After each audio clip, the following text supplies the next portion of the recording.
My guest today is Faris Aranki, who is the founder and Chief Effectiveness Officer at Shiageto Consulting. Faris has spent over 20 years delivering strategic change for the corporate and non-corporate worlds. That's 12 years working as a strategy consultant, including at EY, 4 years working in the strategy team of Centrica, which is the UK's largest utility firm, 4 years working in education and development. He's also the non-executive director and trustee of several charities and has experience in energy, banking, consumer goods, telecommunication and media, government, automotive, and education sector.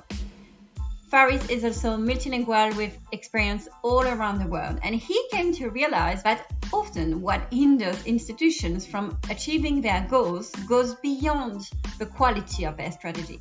It is in their ability to engage effectively with others at all levels and remove barriers in their way. This is what has led to his passion for improving strategic effectiveness within all businesses and individuals, and the foundation of Shiageto Consulting. On top of leading this business, Faris is now an accomplished speaker and contributor for a variety of outlets. In this episode, we talk about emotional intelligence and focus to design strategies that actually work. These skills are critical for product managers, and I hope you'll get the tips you're looking for to develop your career. Hi, I'm your host, Magali Pellissier, and I'm a product manager. Welcome to Product Perspectives, the podcast for product people that gives a voice to their stakeholders. Each week, I show you the other side of a product. I interview the people who contribute to making products a success. They are engineers, writers, marketers, support analysts, UX designers, or even salespeople. Not only will I give them the credit they deserve, but we will uncover what makes a good product and a good product manager from their perspective. Stakeholder management is a key skill for product managers. So just as you are obsessed with listening to your customers, let's hear from your stakeholders. Thank you very much, Faris, for being with me today, because we're going to talk today about your journey, which I think is quite fascinating, with different industries, different types of jobs, and lots of skills that you've learned along the way. And most importantly, soft skills that product managers need a lot around communication and influencing. So I'm very looking forward to this discussion. Well, I'm looking forward to it as well, Magali. Thanks for having me on. Great. So you started as a high school teacher in mathematics and economics, and then you toured the world, and finally you moved to the business world. So tell me a bit more about your journey and how you got to where you are now. Yeah, absolutely. Yeah. And I guess when you're on the journey, you don't really realize until you look back where you've been and how far you've come. So as you mentioned, Magali, I did start as a high school teacher, the great subjects of maths and economics, which I know some of your listeners will go, oh, that sounds terrible, but it was very enjoyable and was a way to work across the globe. Actually, I taught in different countries, different cultures. I really enjoyed it, but I did come to the realization that teaching wasn't my vocation. I sort of ended up teaching in a very tough school where it was more about crowd control than teaching. But and I realized, as with a lot of careers, if you're not passionate about it, it's hard to give your best. So I switched over to the business world. I joined an energy company at that point and learned all about the energy industry. So I could talk a whole podcast about the energy industry. And what I found fascinating was looking at the big picture. And I ended up in the strategy team, trying to work out how everything connected and how to solve all the problems. And from there, I went into strategy consulting, which basically gave me more of the same, but I got to work across a much wider range of companies and industries. And this was until about 3 years ago when I decided to set up my own company and go it alone, because I'd spotted both a gap that I thought was very important around strategy and decision making, but also played very much to the strength that I had. And it's all to do with the soft skills and the stuff I'm sure we'll talk about in a bit more detail. Right.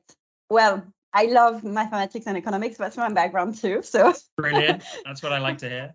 Yeah, and crowd control sounds a lot like my job as a product manager as well. So totally in familiar world. Great.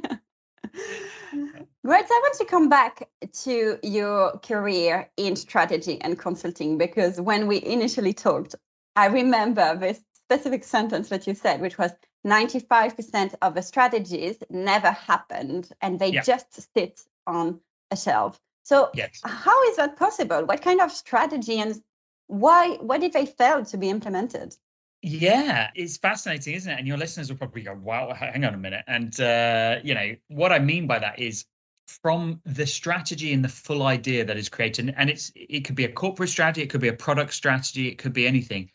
The likelihood of it seeing it full completion is very, very low. And I discovered this time and time again. So go back to my strategy consulting days. I was paid to solve strategic problems, me and my teams. And we would get paid a lot to do this. And it would involve a lot of analysis, a lot of research, a lot of modeling, all these sort of things to come up with a perfect answer. And now you would deliver the answer of usually a very thick report. If anyone's worked with consultants, they know all about PowerPoint slides and decks. But then what happened next is fascinating. When I said 95%, I meant most of those reports don't go anywhere not because they're a bad idea, but when they hit human beings, human problems come out. People don't understand, but they're too afraid to say they don't understand because it's not a safe environment. Or people are too busy doing other things. So they look at it and say, this is great idea. We just don't have the bandwidth. Or there is politics. Let's say the person who commissioned the idea, maybe someone else on the senior team doesn't like them. So no matter how good the idea is, they're not going to agree with them. So when you add all these things and there's more and more reasons not to do it, most of them die or just get watered down considerably and sit on that shelf that I talked about. And this really frustrated me, not just because these were great ideas that companies should be using, but because actually it was my life in those reports. Often I'd spend 6 months a year working very long hours, and then I'd sit there going, well, why are they not using this? So that's when I became fascinated. And this is where the switch that I happened was, how can we get people to buy into these ideas? And that's what I realized I was very good at. And that's why I set up a company about it. Right. And if there are some people who listen and who find themselves in this situation, I have to say that this is, I think, the opposite of what we want a product manager to be doing. We want a product manager to engage with the stakeholders. And that's what this podcast is about. Yeah. Engage with the stakeholders, get their buy-in early so that when you present your strategy, finally, it does get implemented. It is part of this 5% of the strategy. It is the 5%, actually works. Yeah. And you're absolutely right, Magali. It's about engagement, because if you get people excited early on and brought into it, then it's a no-brainer. They'll just nod. And so the final presentation is almost a small part of it. But often I see it the other way around. People only engage at the end. And that's when problems happen. Great. So you've set up your own company. Yes. Can you explain a bit more what types of services you offer and which types of clients do you have? I made the very wise decision to set up a company 6 months before COVID, Magali. So in hindsight, not the best time to set up a company, but fortunately, I'm still here to tell the tale and it's going very well. Now, I set up the company, as I said, to solve that problem of people aren't buying into ideas, teams aren't working well together. I was really interested in doing that, and I offered my services to help do that because that was part of what I was doing as a consultant. But I decided to focus only on that, right? So I would go into teams who were struggling or they had a business problem, and I would go and help facilitate them through it. And it could be anything. It could be corporate strategy. It could be a product design. It could be a problem solving. It could just be good old fashioned getting the team bonding, the team chemistry right. And so I started doing that, and I love challenging teams. And I realized as I was doing this, a lot of the teams or a lot of the leaders in the teams would say, your skill set is amazing. Could you teach me and my team what you do? Because as much as we love having you around, we can't pay you every time we need to work together. So then I started offering services around training in all the skills about how do you influence people? How do you build a relationship very quickly? How do you use storytelling for maximum impact? These sort of things that I've been trained in for 20 years and do day in, day out. So today, half my business is facilitating and running workshops and wargaming and pre-mortems and team sessions. And the other half is training future leaders, current leaders, and coaching them to be better at what they do. So you're back into teaching somehow? I'm back into teaching a little bit. Yeah, that's often what my clients say to me. They say, oh, it's lucky you're teaching. And actually, I think I couldn't do what I do today had it not been for my years of teaching, because it taught me how to engage, how to simplify, how to make things entertaining, which is just as important for an 11-year-old in a classroom as it is a 65-year-old CEO in a boardroom. So yeah, very good. I think you also asked me the second part, who are my clients? So Yeah. it's actually what I love today is actually I broke free of my energy background and now I work across industries. I work with retail, healthcare, fintech, insurance, any industry, because there's people problems in all those. And really, I would say I've got three types of customers. One is big corporates, companies you would have heard of, giant corporates. They have usually big cultural problems where they struggle to communicate or get people operating in the same way. Then my second group of clients are startups, and they're different. They usually work well together, but they are running at 100 miles an hour and they're trying to do too much and they're not necessarily have focus. So often I provide structure and focus for those teams. And then the third group is professional services firms, your law firms, your banks, your consultancies who want their staff to be better when they interact with clients. So I love that variety. Great. So you love a variety of clients. What do you like about the job? And on the contrary, what do you think is the main challenge?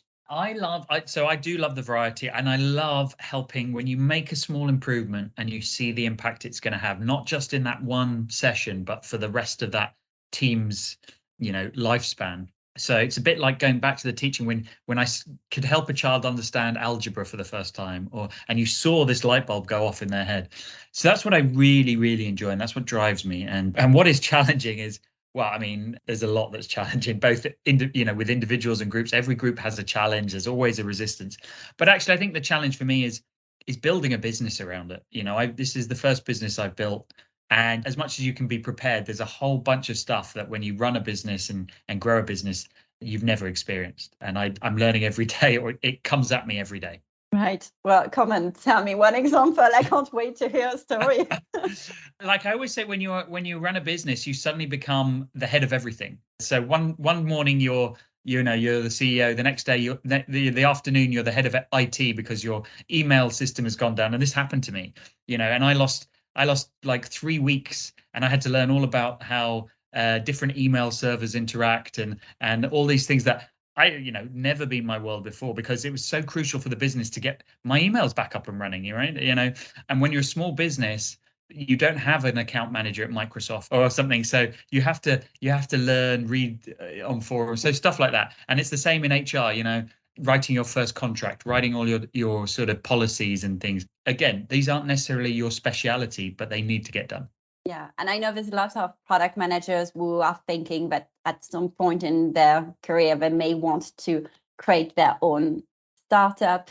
And this is the kind of challenges they're going to face as well. So it's just good to be aware that it's not all, the shiny world of startups. There are this kind of like admin problems that you have to deal with. There are. But I'll let people into a secret. I know you're probably going to ask me this question, but the key to it is there's two keys. One is mindset.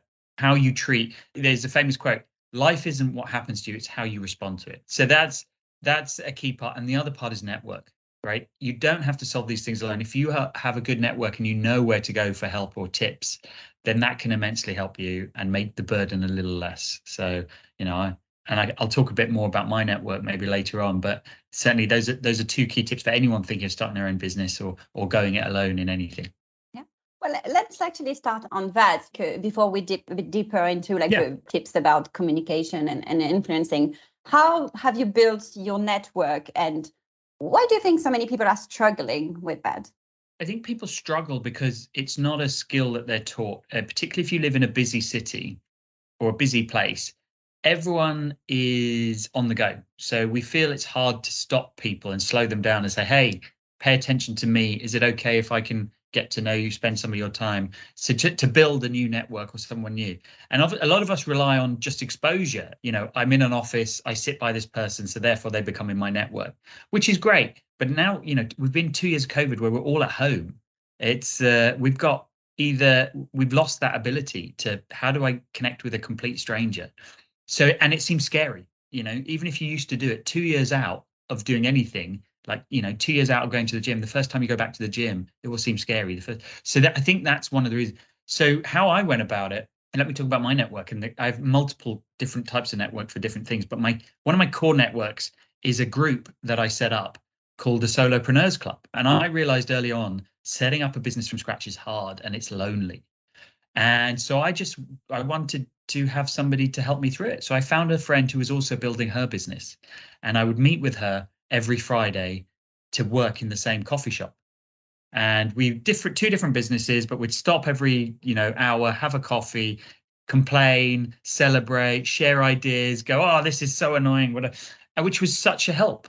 Right. And then I found a second friend, and I'd meet them on a Thursday and my first friend on a Friday. Then I found a third and a fourth and a fifth. And before I knew it, I'd found 30 people trying to build businesses, and I just put them together. And we all help each other. We have a monthly call. We all give each other contacts. We actually go to work together. And it's been such a great thing for everyone in the group that everyone says that how much it's helped. But, it didn't take that much effort, but it did require to step up and go, what do I need? How can I solve it? Let's go out there and find it. Yeah. And I think that resonates with this equation that you've got on your website, on your profile, and all that, which is your success is the combination of your IQ, intelligence quotient, that most people would be familiar with, and the EQ, which is the emotional quotient, the ability to bring other people with you. And I think that's what you're talking about.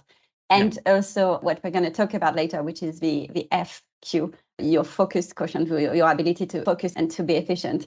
So this emotional quotient, to show the strength of the relationship you've got with people, I've got a question from, I think, one of your clients. This is Amma Urch.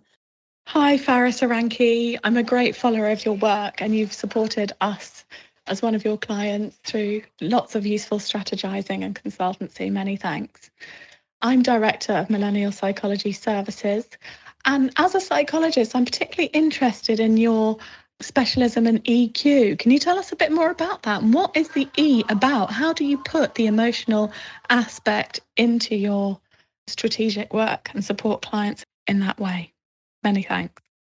Yeah, well, thank you to Amma, and lovely question. And she is just as much a friend as a client, which is a lot of my clients actually. But hey, why does that happen? It is because, it's a nice segue. It is because about the emotional side of things. A lot of people turn up to the office and think they have to be very professional and have to hide their sort of non-professional side, which is great and is a way many people like to separate things. But the more you do allow yourself to open up and make a connection with somebody else, it removes some of the friction, and there's simple science that shows if two human beings talk to each other, find something in common, they're more likely to work more productively together. So I often just try and make people a little more human in the workplace. It's a simple thing, but it kind of has a compound effect. That means sometimes getting them to, if possible, park their objectives, their work objectives a little bit, to being curious and begin to ask questions about the other person. And it doesn't take a lot. It could be as simple as learning that the person next to you has a pet, right? And you have a pet, and you're like, oh, well, we have two pets, right? I now think a little more positive. When I think of you, I have something in common, and next time I'm going to talk to you, I feel a little less daunted, and I can ask you a simple question. So it is really just bringing the human into the workplace and saying it's okay to do that. And a lot of that I do by showing that's what I do, and it brings me success. But for a lot of people, it's a big leap because it's something they've not done maybe for 20, 30 years. And I understand they need help. Yeah, I think that resonates a lot with me, that kind of barrier we put between ourselves and the professional world. And I don't know if it's still like this in France, but I know that when I worked in France, that was the case where, I didn't want to get too personal with people. But I think now I'm more able to, be a bit more myself. And yesterday, I think I was in a meeting with a customer, and I cracked a joke. And then suddenly in my head, I was like, oh, should I have done that? Was it a good idea? And actually, you're right. It just breaks down the barriers and makes you more relatable and personable and more friendly. And it creates a relationship with the person as well. Yeah, 100%. And nobody's saying you have to reveal all your inner secrets and stuff, but totally closing yourself off also is just as detrimental, I would suggest. Great. So let's go on to communication and how you can influence people. So this is a skill that's very important for a product manager, because they draft all that plan and they've got to talk to all the stakeholders and bring them on board with them. Yeah. So What do you see are the main challenges that your clients face? Why do they come to you? When it comes to communication and influence, one of the main challenges is people are frustrated because they can see that something's gone wrong and it's not working. And often people's solution is just to push harder or try harder. And I say to them, it's not about your level of effort sometimes. It's about how you are communicating or how you're influencing. Most of us have a natural style of communication and influencing, which is great. And it probably helps us 90% of the time. But we are going to meet the other 10%, somebody who it doesn't work on. And that's because they like a different style. So I tell people it's not about operating how you like to operate. You know, what I call the golden rule, which most people are taught as a child, treat others how you like to be treated. I tell them it's about switching to the platinum rule, treat others how they like to be treated. So find out what style they like and you switch, then you will be much more effective. So let's give an example. A lot of people's natural style is very logical, very rational, maybe in the product manager world. I don't know. They turn up with lots of data, lots of spreadsheets and facts and say to the other person, we need to do this because of fact A, fact B, fact C, and show, look, the numbers all show this. The other person sitting opposite them hates numbers. So the more numbers they throw at them, the more it irritates them and the more they push and resist. Whereas the person opposite loves being told a story. So imagine that person, if he just switched to a story, the other person would go, I get it now. Yeah, let's do it. Right. So it is A, being able to flex your style, but being able to read the room, as I call it, and say, what I'm doing is not working. I now need to switch. Are you saying that our parents lied to you with that, treat others the way you want to be treated? That was wrong. Maybe they didn't lie to you. Maybe they just were unaware. But yeah, I think, it doesn't hurt to upgrade the rules that our parents taught us sometimes. Great. Do you see any differences in the way people approach communication and influence depending on their background? And maybe I'm thinking women would have different struggles than, men, or if you're part of a minority group. Do you see that in your clients? 100%. Like culture, background, practice, all shape who we are today. Even, the language we use shapes we use. And let me give you an example. I once worked with a client which was made up of 3 strong different cultures. So it was a British company that was merged with a Dutch company and then got taken over by an Indian company. So if you think about these 3 cultures, the Dutch are very strong. Everyone, they believe in consensus. They believe in everyone sharing their honest opinion. So if they don't like something, they'll tell you they don't like it. The Indian culture is very passive. They will just follow whatever their boss says, and they won't normally say much in meetings. And the British culture is very sort of passive aggressive. They don't say what they mean. They kind of say something polite, but actually mean something different. You can imagine in a meeting, this was a nightmare for me as a facilitator, these 3 different cultures, because they all not only operated their way, they didn't understand when the others said something that they didn't necessarily mean what they said, or the fact that they weren't saying anything doesn't mean that they agreed with it. So I had to overcome those as the facilitator of that team and get them all working together. Right. So, yeah, and that plays out in every team. You don't need the drasticness of 3 different nationalities. Even in a simple group, you will have quiet people who like to reflect. You'll have extroverted people who just like to talk at people. And so you need to provide an environment that balances it all. Yeah. And I think just like you, when you said you're lucky to work with such a diverse with such diverse people, is that as a product manager, that's one of the things I absolutely love in my job. Is I work with developers, with UX designers, so very creative, different types of personalities, and then with salespeople. So even the role that people have as an influence, maybe they pick the role because of their personality. I don't know if it's the other way around, but varied range of personalities. So one of the most important stakeholders for a product manager is actually those senior leaders, the C-suite, your chief product officer. Sometimes you have to even talk to the CEO if you're in a startup. That's what I have in my role.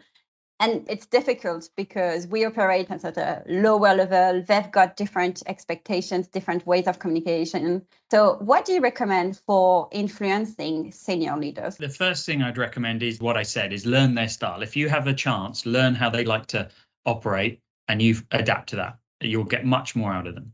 And set that early on, set the expectation. But what I find, just talking more generally with senior leaders, is being more direct, being shorter in your communication is much more impactful. Senior people are very busy. They generally don't have the time for the detail.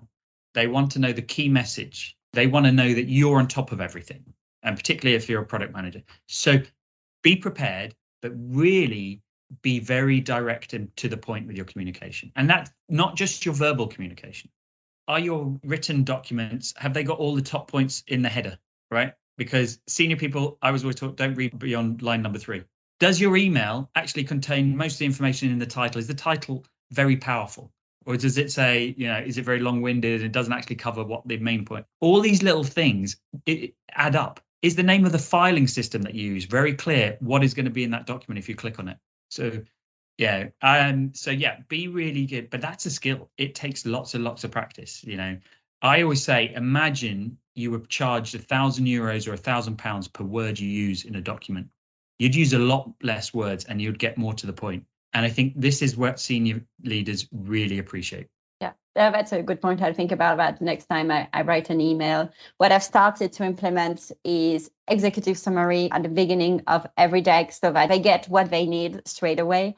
And I agree with the headers on every single slide. What is that slide trying to tell you? And then you just have to actually read through the deck, just the headers, and you understand the full story. You raised a really valuable point. A lot of people, I say for effective communication, you should follow the 3 whats. You should explain the what's happened, the so what is the impact, and the now what are we going to do about it? But too many people stop at the what. They just say, look, costs have gone up, the product is delayed. Senior leaders are much more interested in the now what and the so what. So really move your thinking on and add value for them. Great. Thank you very much for those tips. I just want to touch on the last question in your equation, which is that focus one. Yeah. So how do you apply this yourself, for example? Just to be clear, focus quotient is make sure you're working on the things that are most important and you're giving them as much of your attention as possible. At a company level, are you working on your priorities? Are you clear what they are and are you working on them? That's a big one, prioritization. At an individual level, it's about, am I giving this the full attention it deserves, right? And trying to work out what distractions are stopping you. Now, some are obvious, right? Emails distract you at a personal level, your phone going off, your notifications, trying to multitask, all these things. But some are not as obvious. I always say to people, imagine, Magali, you have 100 points of focus. Right, let's just say this is the thing. And let's say you're going to write a document, product design document or whatever, something very important. You say, I'm going to give it 100 points because it's the most important thing. And you turn off all your email notifications. And then what happens? You sit down to write and suddenly the phone goes, you answer the phone. Even if it's a short phone call, your mind is still on the phone call. So you lose 20 points. Okay. Then 10 minutes later, you realize the room is cold. So your brain goes, oh, it's cold and just thinks about the cold. There's another 15 points gone. Then 10 minutes later, you're hungry. And you start thinking about lunch. And so suddenly you lose 30 points to lunch. You're like, what shall I have for lunch? When shall I have lunch? These are all hidden focus distractors. And you may say this sounds ridiculous, but no. When I go to important meetings, I make sure the room temperature is perfect. I make sure that everyone is eaten or I bring food. So I'm eliminating the things that will distract us. If, I often see in a company that I'll walk in and I'll say, oh, well, that photocopier doesn't work or that printer doesn't work. And I'm like, how many hours have people lost going to that photo? Just fix it and you'll give everyone focus back. Or someone says, I don't have a license for this. Eliminate that problem so that they can give the focus, because all these things rob you of your ability to perform your best. So that's what I try and apply in my own thing. I prioritize my work, right? I say this hour is for this, and I color code my diary each week. I have 6 different groups of activities and I split them across the week and I box them because I don't want to be switching between tasks. And then I try and remove distractions. Yeah, but getting hungry resonated a lot. And you've just given me an excuse to expense the snacks I bring when I go to the office. Yeah. Because I can say, this is for productivity. For focus, yeah. So thank you very much for all those tips. That's been very useful. I can already see how I'm going to apply those to my daily work and also personal life, to be honest. So I like to end the podcast with some fire questions. So I'm going to present you with 2 options and you choose one of them. You can just answer it, directly, or you can elaborate if you want to. Okay. All right. So teaching or consulting? I think because I've done consulting more, I'd say that, but I couldn't do consulting had I not done teaching. A course or a workshop? A course is much better because you get repeat interaction with people. I love workshops, but change and improvement only happens over time. Online or remote? I think these are very similar, Magali. Oh my God, that was the wrong question. Thank you. Online or in person. Remote or in person? Thank you. I think, do you know what? A lot of people say you can't do things online. I think that is horseshit, right? You can do, it just takes a different way of thinking, but still in person is much better. Great. Talk or email? Talk. Always given the chance, just pick up the phone, just ring someone. It's a lot more human. It removes any confusion of somebody double reading your message. And it's just nice. Right. Perfect. So what would you say to people who've been listening and they think they want to improve their strategic effectiveness and they don't really know where to start? I'd say a couple of things. One, ask more questions. All right. You can become more effective. Remember what I said, the difference between the platinum and the golden rule. You can only learn what somebody else likes by talking to them and asking them, hey, are you a morning or a night person? Do you like emails or phone calls? Right. So ask more questions, listen more. Pound for pound, listening is the best skill we could ever do in life. And then third, don't try and do too much. Right. So even in this podcast, I've given loads of tips, loads of things. Pick one, work on it. Then once you've got comfortable with that, then move on to the next. Trying to do too much at once floods the brain, robs you of focus quotient, and means you're not going to do even one of them successfully. Great. Good tip. Right. And if listeners want to carry on the conversation with you, what should they do? Can they contact you? Yeah, I hope they do want to carry on the conversation. I love conversations. So they should look me up on LinkedIn, Faris Aranki, or Instagram, Faris Aranki again. And they can look at my company, Shiageto, at shiageto.com. So that's SHIAGETO. I love carrying on the conversation, and let's see what happens. Perfect. Thank you so much for this great conversation. You definitely like talking, and it's very pleasant to have a discussion with you. So thank you so much for this opportunity. Thank you very much, Magali.